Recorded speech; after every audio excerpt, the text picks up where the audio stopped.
ನಮಸ್ಕಾರ ಸ್ನೇಹಿತರೆ, ಈ ವಿಡಿಯೋ ವಿಶೇಷವಾಗಿ ನನ್ನ ವಿದ್ಯಾರ್ಥಿ ಮಿತ್ರರಿಗೆ, ಈಗಾಗಲೇ CET ಬರೆದಿರುವ PUC ಮುಗಿಸಿರುವ ಎಲ್ಲ ನನ್ನ ವಿದ್ಯಾರ್ಥಿ ಮಿತ್ರರು ಈಗ ಸುಮನ್ ಟಿವಿ ಏನಿದೆ, ನಮ್ಮ ಒಂದು ಪ್ರತಿಷ್ಠಿತ ಚಾನಲ್, ನಮ್ಮ ಚಿಕ್ಕಬಳ್ಳಾಪುರದ ಪ್ರತಿಷ್ಠಿತ ಚಾನಲ್, ಇವರು ಒಂದು ನಿಮ್ಮ ಇಂಜಿನಿಯರಿಂಗ್ ಮಾಡಬೇಕಂತಿರೋಂತಹ ಹುಡುಗರಿಗೆ ಸಹಾಯವಾಗಲಿ ಅಂತ, ಅವರಿಗೆ ಒಂದು ದಾರಿದೀಪವಾಗಲಿ ಅಂತ ಇದೇ ತಿಂಗಳ 31ನೇ ತಾರೀಕು ಹಾಗೂ ಜೂನ್ 1ನೇ ತಾರೀಕು, ಇದೇ ಶನಿವಾರ ಮತ್ತು ಭಾನುವಾರ ಒಂದು ಎಜುಕೇಶನ್ ಎಕ್ಸ್ಪೋ ಮಾಡ್ತಿದ್ದಾರೆ. ಅದಕ್ಕೆ ಜ್ಞಾನದೀಪ ಅಂತ ಹೆಸರಿಟ್ಟಿದ್ದಾರೆ. ನಿಜಕ್ಕೂ ಇದೊಂದು ಅರ್ಥಪೂರ್ಣವಾದ ಕಾರ್ಯಕ್ರಮ.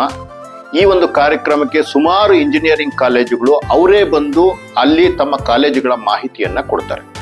ದಯವಿಟ್ಟು ಚಿಕ್ಕಬಳ್ಳಾಪುರದಲ್ಲಿರುವ KEB ಕನ್ವೆನ್ಷನ್ ಹಾಲ್ನಲ್ಲಿ ಇದೇ ಶನಿವಾರ ಮತ್ತೆ ಭಾನುವಾರ ಈ ಒಂದು ಎಕ್ಸ್ಪೋ ನಡೆಯುತ್ತೆ. ವಿದ್ಯಾರ್ಥಿಗಳಿಗೆ ಎಲ್ಲರಿಗೂ ತುಂಬಾ ಅತ್ಯಮೂಲ್ಯವಾದ ಒಂದು ಕಾರ್ಯಕ್ರಮ. ದಯವಿಟ್ಟು ಅಲ್ಲಿ ಹೋಗಿ ಆ ಕಾಲೇಜುಗಳ ಬಗ್ಗೆ ತಿಳ್ಕೊಳ್ಳಿ. ನೀವು CETಗೆ ಹೋದಾಗ ಯಾವ ಕಾಲೇಜನ್ನ ನೀವು ಸೆಲೆಕ್ಟ್ ಮಾಡ್ಕೊಬೇಕು ಅನ್ನೋದು ನಿಮಗೆ ಒಂದು ಸವಿವರವಾದ ಒಂದು ಅಲ್ಲಿ ಒಂದು ಜ್ಞಾನ ನಿಮ್ಗೆ ಸಿಗುತ್ತೆ. ದಯವಿಟ್ಟು ಯುವ ಮಿತ್ರರೇ, ಎಲ್ಲರೂ ಅಲ್ಲಿ ಯಾರ್ಯಾರಿಗೆ ಒಂದು ಬೇಕು, ನಿಮ್ಮ ಸ್ನೇಹಿತರು ಕೂಡ ಹೇಳಿ, ಎಲ್ಲರನ್ನೂ ಅಲ್ಲಿ ಕರ್ಕೊಂಡೋಗಿ ಯಾರಿಗೆ ಅವಶ್ಯಕತೆ ಇದೆಯೋ ಇದರಿಂದ ಅವ್ರಿಗೆ ಒಳ್ಳೇದಾಗುತ್ತೆ. ದಯವಿಟ್ಟು ಈ ಒಂದು ಕಾರ್ಯಕ್ರಮದ ಸದುಪಯೋಗ ಪಡಿಸ್ಕೊಳ್ಳಿ ಅಂತ ಕೇಳ್ತಾ ಇದ್ದೀನಿ. ನಿಮ್ಮವ ಸಂದೀಪ್ ರೆಡ್ಡಿ.